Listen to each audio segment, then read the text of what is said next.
Belajarlah dari kisah Muammar Gaddafi.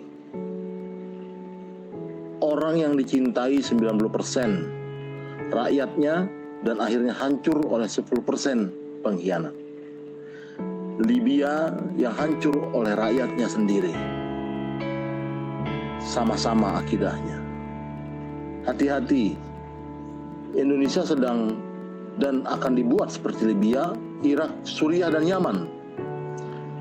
Pemimpin yang pro akan rakyatnya namun jadi korban propaganda kapitalis barat dan Zionis.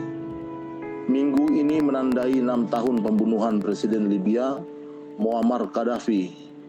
Saat itu Gaddafi sedang melarikan diri dari Tripoli ke Sirte akibat serangan jet tempur barat Amerika Serikat, NATO secara barbar di ibu kota Libya yang makin menjadi sejak penerapan no-fly zone. Perjalanannya terhenti di tengah jalan ketika jet Prancis dan drone Amerika Serikat menghancurkan konvoi mobilnya. Terluka, Presiden Gaddafi terseok-seok bersembunyi di saluran got sebelum ditangkap oleh pemberontak buatan Amerika Serikat dan Prancis. Jangan tembak, kata Gaddafi kepada sejumlah tentara NTC yang menyeretnya dari gorong-gorong, serta dilansir dari telegraf Gaddafi diarak di jalan setelah diseret dari gorong-gorong. Dengan kepala bersimbah darah dan busana nyaris tanggal seluruhnya, Gaddafi menjadi bulan-bulanan sejumlah tentara yang tampak buas dengan kemenangannya. Ada yang menodongkan pistol, ada yang menjambak rambutnya. Beberapa kali Gaddafi terjatuh sambil mengusap wajahnya yang bersimbah darah. Saat tertangkap, Gaddafi sudah bersimbah darah. Terluka saat menghindari serangan tentara NATO dan NTC. Beberapa menit sebelumnya, ketika Gaddafi ditangkap dan pemberontak mengelilinginya, Gaddafi seperti orang idiot.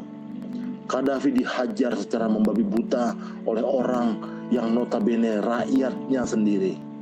Orang-orang yang telah diantarnya sebagai pemilik GDP tertinggi per kapita di dunia, memiliki angka harapan hidup terpanjang dan angka kemiskinan yang bahkan lebih rendah dibandingkan kerajaan Belanda. Ia disodomi dengan gagang pisau oleh orang yang notabene rakyatnya sendiri, yang sudah diprovokasi oleh pemberontak propaganda barat Amerika Serikat, NATO barbar. Rakyat rela membunuh yang mengantarkannya untuk menikmati pendidikan gratis, layanan kesehatan gratis, listrik gratis, pinjaman tanpa bunga, hingga apartemen gratis saat mereka menikah.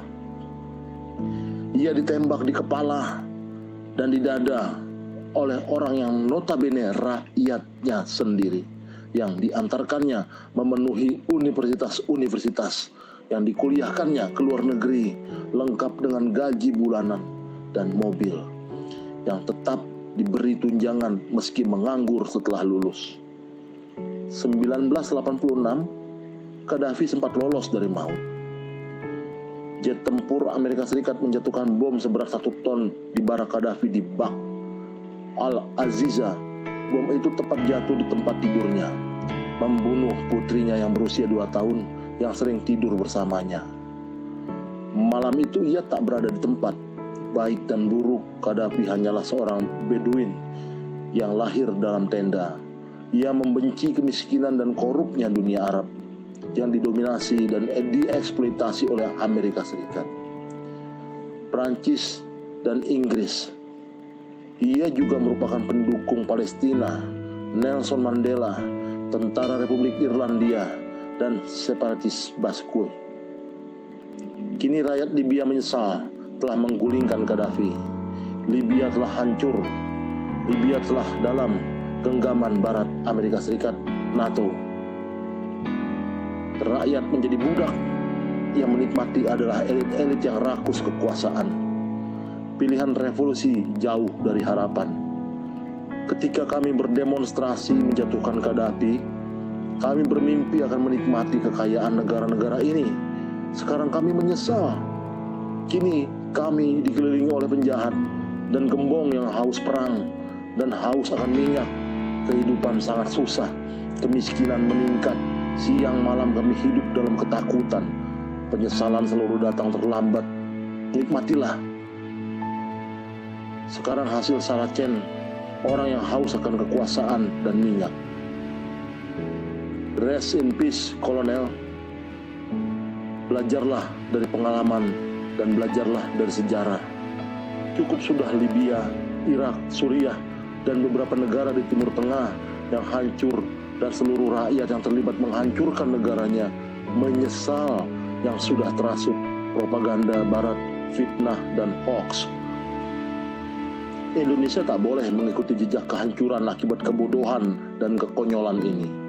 Sadarlah, waspadalah, jangan mau kita diadu domba sehingga jadi terpecah belah bangsa ini. Marilah kita pikirkan kesejahteraan anak cucu kita ke depannya. Belajarlah dan memahami agar masyarakat paham dan melek politik busuk negara superpower yang menggunakan orang-orang lokal. Mari kita ambil hikmah dari pengalaman negara lain yang hancur oleh rakyatnya sendiri, sedangkan mengeruk keuntungan oleh bangsa asing. Lagu kita masih sama, Indonesia Raya. Bendera kita masih sama, merah putih. Dasar negara kita sama, Pancasila.